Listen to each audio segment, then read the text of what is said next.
ఈ రోజే డౌన్లోడ్ చేయండి. మీ ఫేవరెట్ షోస్ చూడండి. నా మాట వినండి. వీళ్ళేదో తెలుసో తెలియకో ఏదో మాట్లాడుతున్నారు. ఈ కోర్టులు కేసులు ఏమీ వద్దు. లాయర్ గారు, వాడు తిరుగుపోతాడు, తాగుపోతాడు. అలాంటి వాడిని భర్త అనుకుని నా చెల్లి జీవితాంతం నరకం అనుభవించాలి. అంత కర్మ దానికేం పట్టలేదు. ఏం రాయాలో చెప్పండి, నేనే స్వయంగా కంప్లైంట్ రాసిస్తాను. మీరు తీసుకెళ్లి స్టేషన్లో కేసు పెట్టండి.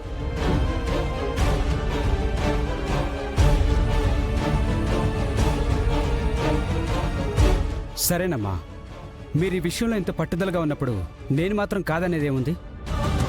మీ వివరాలు ఒక కంప్లైంట్కి రాసివ్వండి. ముందు విడాకులకు అప్లై చేస్తాను, అలాగే కంప్లైంట్ తీసుకొని స్టేషన్కి కూడా ఫార్వర్డ్ చేస్తాను.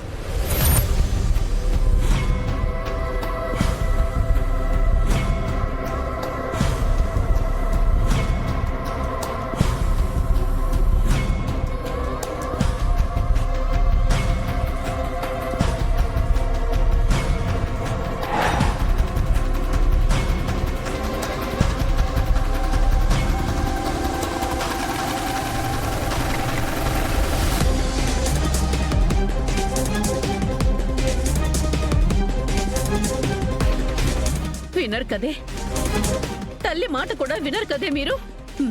సరే ఉండండి.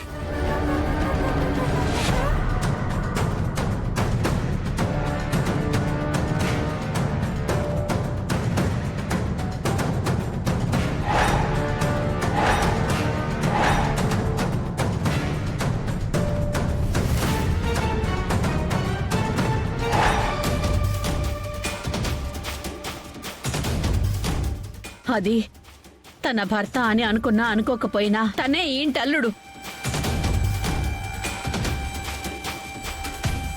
నా అల్లుడు మీద కేసు పెడతాను అంటే నిలువునా నేను కిరసనాయిలు పోసుకొని ఇక్కడే చేస్తాను. అమ్మా, ఏంటి పిచ్చి పని? మీరు చేసేదానికంటే పిచ్చి పని కాదే ఇది.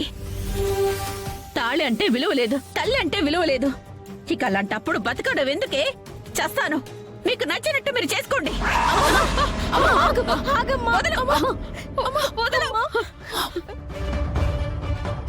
ఏంటమ్మా ఇది?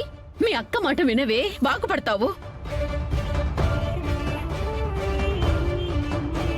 చెల్లెలి కోసం మొగుడిని కాదని వచ్చి ఇక్కడ కూర్చుంది. నువ్వు మొగుడితో కాపురం చెయ్యొద్దు. వచ్చి పుట్టింట్లో కూర్చో. కట్టుకున్న మొగుడి మీద పోలీస్ కంప్లైంట్ ఇచ్చి కొట్టించని చెప్తోంది.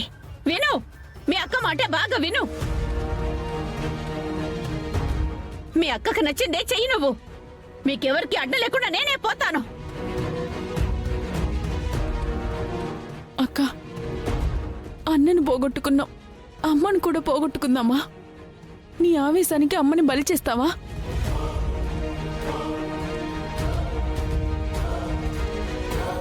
లాయర్ గారు, మా అమ్మకి మేము చెప్పేది అర్థం కావట్లేదు. ఇప్పుడు మేం కాదంటే అన్నంత పని చేస్తుంది. నేను మళ్ళీ ఫోన్ చేస్తాను, మీరు వెళ్ళిరండి. అలాగేనమ్మా.